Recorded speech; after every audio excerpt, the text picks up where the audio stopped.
Apple is a company that doesn't have the most resources of everybody in the world.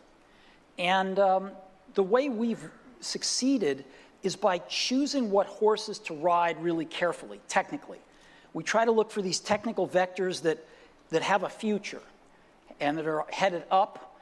But sometimes you just have to pick the things that look like they're going to be the right horses to ride going forward. Apple is the most valuable company in the world, exceeding shareholder expectations with each product launch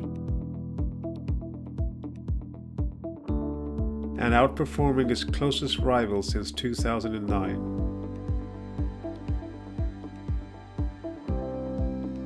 It's pretty simple. They're going to have a lot of new products, and the growth rate's going to be a lot higher than where the street thinks.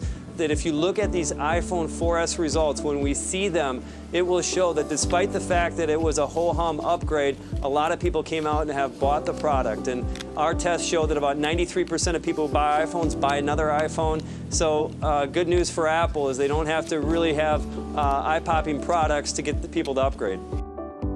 However, the technology giant has come under huge scrutiny by the European Commission over its tax hurdling tactics. Apple also has a highly developed tax avoidance system, a system through which it has amassed more than $100 billion in offshore cash in a tax haven, effectively shifts billions of dollars in profits offshore, profits that under one section of the tax code should nonetheless be subject to U.S. taxes, but through a complex process avoids those taxes.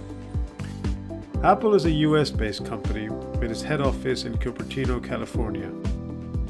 However, over 90% of Apple's cash holdings are held outside the US, particularly in Ireland, where they have had their alleged European head office for quite some time. Apple's secret sauce is less perhaps about technology and more about its legal prowess. Apple's most artful vision and true business advantage might not involve interface or hardware design or the mobile future, but how to negotiate with the Irish government, which allowed Apple to store much of its non-US income in Ireland at a tax rate of almost nothing. Based in Ireland, Apple should have paid its taxes at Ireland's standard corporation tax rate at 12.5%.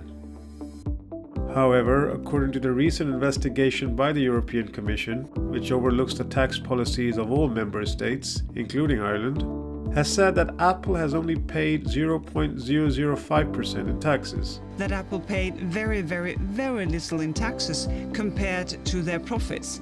In some years, as little as 0.005%. Apple is defending its stance by stating that it has stood by the tax laws of Ireland.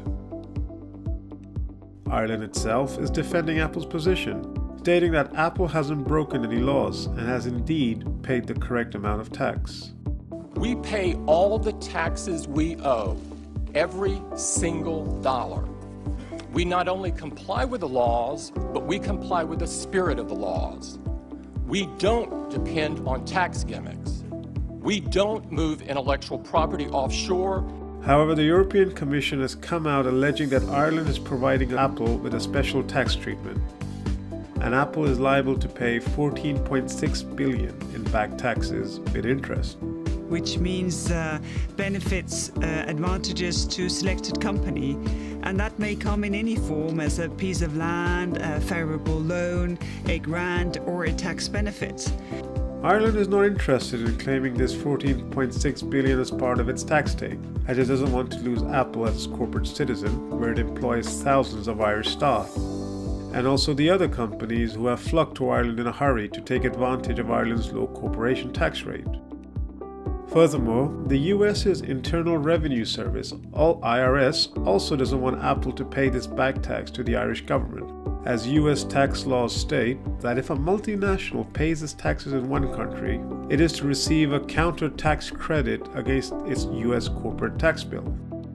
If Apple was to pay this $14.6 billion in back taxes to Ireland, US's IRS will have to offer Apple a tax credit to offset against US taxes or receive a tax rebate.